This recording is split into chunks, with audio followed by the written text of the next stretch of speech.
And then he'd walk over to the passenger door and he'd open it up for whatever Holiday Inn cocktail waitress he's dating at the time. Because even though he was a drunk and a horrible father, he was still a consummate fucking gentleman. Is that mom? And then he would walk out and he'd rub us on the head and he'd ask us how we were doing, how school was going, if our parents were treating us good.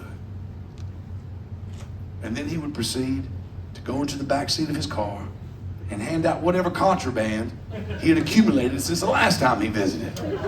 Cold beer, cigarettes, Playboys, it was awesome. You can keep the fucking Easter Bunny and Santa Claus. That's my mythological creature that shows up at holidays handing out fucking gifts for the kids. And then he'd pat us on the head and he'd say, listen, y'all watch the car, I gotta go in and talk to the grown-ups. And we'd sit there and we'd watch that car diligently. And Uncle Benny would walk in that screen door, and as soon as that screen door would slam on my grandmother's carport, you got 5 minutes before two things are happening. One, something is gonna break very loudly. Two, my grandmother, very small woman, good Christian lady, didn't cuss ever, would scream at the top of her lungs, Benny! I'm calling the fucking cops! And then Uncle Benny would just walk out that front door just cool as a cucumber.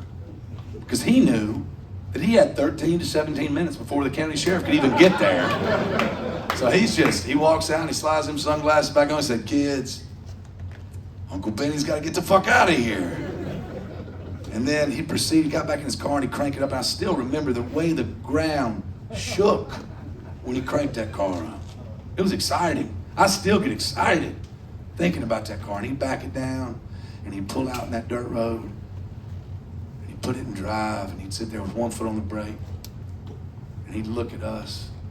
And that's when we started cheering. We're like, let it rip, Benny, let it rip. And he'd start revving that car up, just looking at us. Just the coolest, just fucking coolest shit.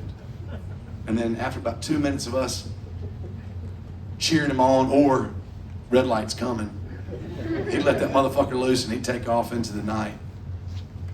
He was the coolest dude I'd ever met in my life.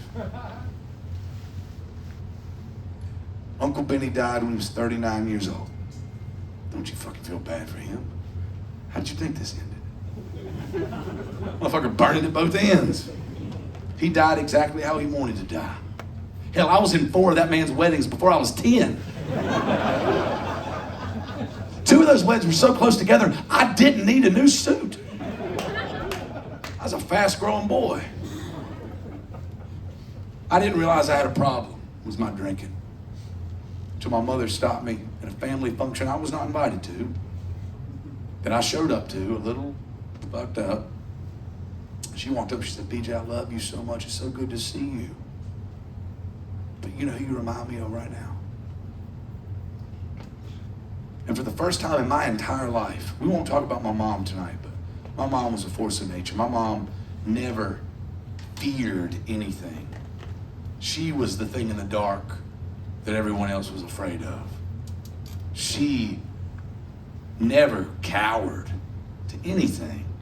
I'll never forget, I was 30 years old, and I saw fear in my mom's eyes for the first time, and that scared the shit out of me, because she was afraid that she was going to lose her oldest son the same way she lost her big brother.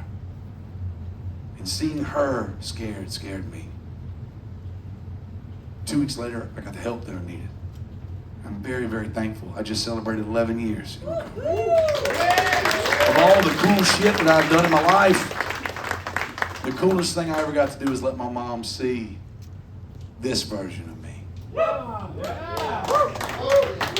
Fuck the tour and fuck the records. My mom got to see me become a husband. My mom got to see me become a father. But most importantly, she got to see the work that she put into me pay off. And I'm thankful for that.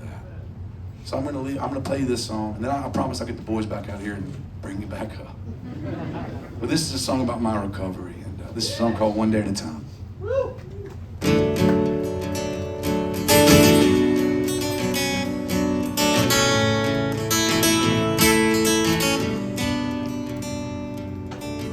Wide-eyed and 21, another shot of Jameson to calm my nerves before this nightly mass. masquerade. What people saw was nonchalant, a complex conditioned response, a chemical reaction, brown liquor and self-doubt. So that I could stand up on this stage like a guilty child, avoiding blame, I'd kick, I'd scream, and curse the name of the girls that walked away. You see, the man left holding the pen controls how every story ends. Truth becomes a martyr for the sake of the song. And now I'm in a good place. I'm walking that straight line, just to getting along, righting these wrongs one day at a time.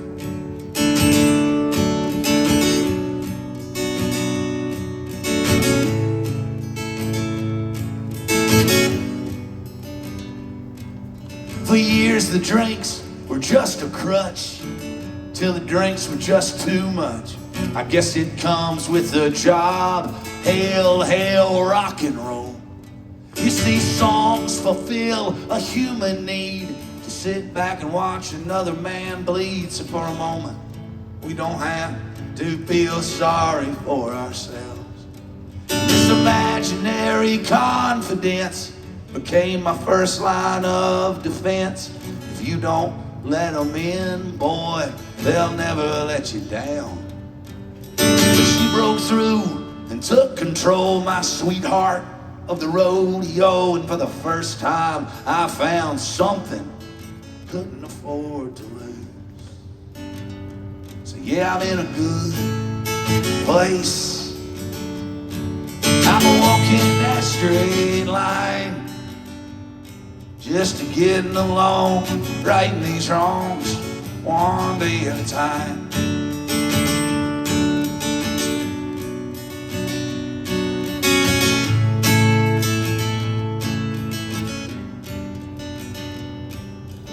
Every now and then I miss the way that highball glass would kiss my lips like a long lost love welcoming me home. But I don't miss the highs and lows, the back and forth, the ebb and flow of letting down the people that are standing up for me. You see, I'm in a good place. I'm walking that straight line, just to getting along, righting these wrongs one day at a time. Yes, I'm getting along, righting these wrongs one day at a time. Thank you so much. I'm getting the boys back up here.